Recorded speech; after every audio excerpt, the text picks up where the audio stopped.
Today I'm coming to you from a beautiful little town only 20 minutes out of Krakow by train, and no, not this train, to a special little place called Wiliczka, and I'm just about to head 130 meters, that's right, under the earth to go and have a look at one of Poland's biggest salt mines.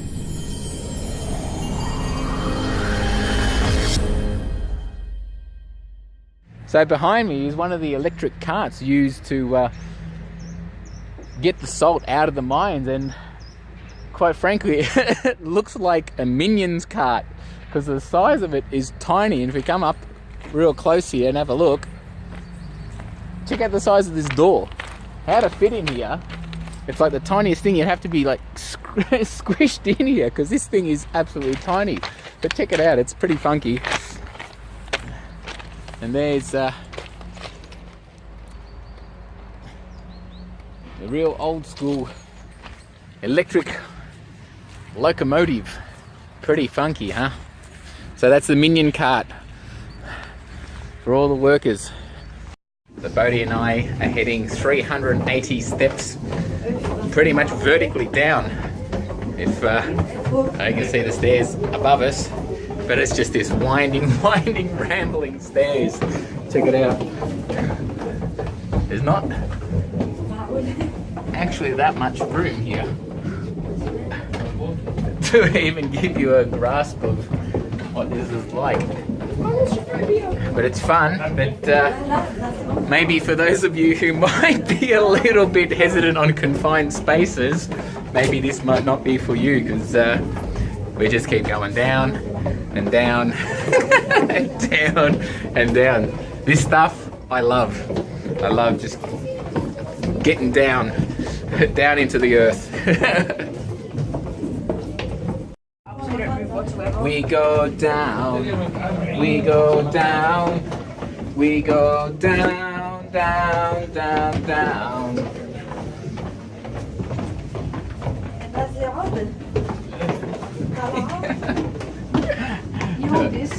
Oh my gosh, we've probably been, how many minutes you reckon we've been walking down?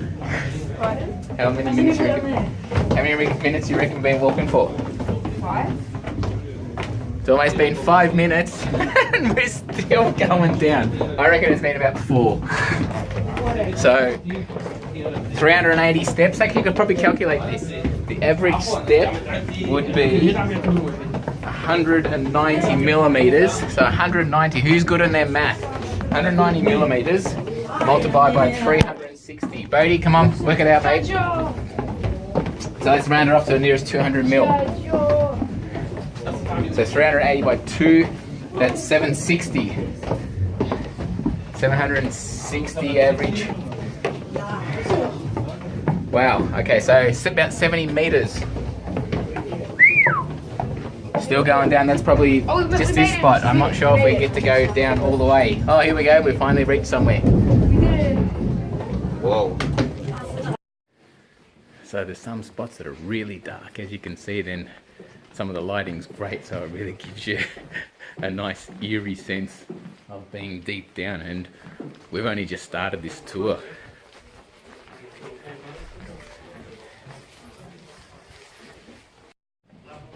So here behind me is one of the constructions used to be able to crank up the salt from here, and this one was manually operated by men by going around in circles, which has got a whole pulley system going to the top.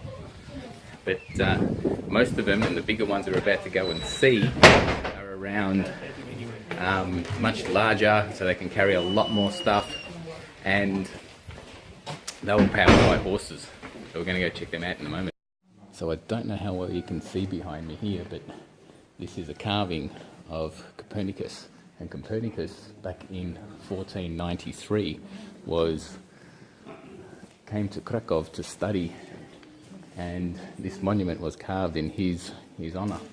But the story about Copernicus is he was the person who actually proved that the sun actually, that the Earth actually orbited the sun prior to everybody thinking that the Earth was the centre of the universe, and he proved it different.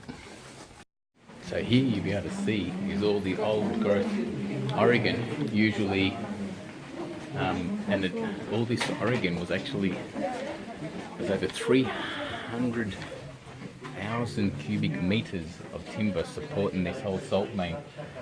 And these timbers here range from 150 to 300 years old and being preserved immaculately. Because what happens, the timber here gets soaked prior in salt water, and then when the water actually evaporates, the salt penetrates into the wood and preserves the timber, so it can go hundreds and hundreds of years without ever having to be replaced. Pretty amazing, huh? If you have a look here, you can see the original tracking system that's set into the actual salt. And if you're not sure and don't believe me, that we have to do the lick test. That's definitely salt.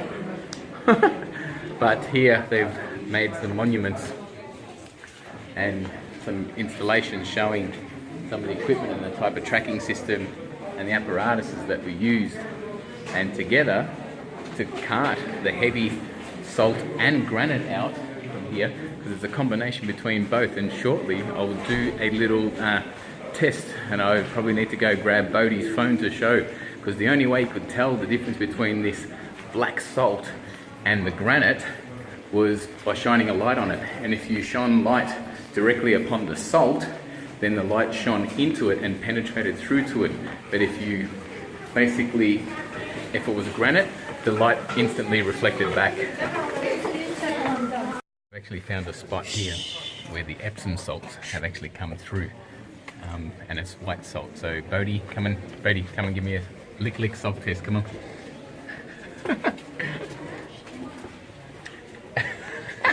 People are coming. This tunnel, it's as far as you can see. It would have to be at least 200 to 300 meters before I can even see to the end, and still can't even see the very end of it. That's spectacular.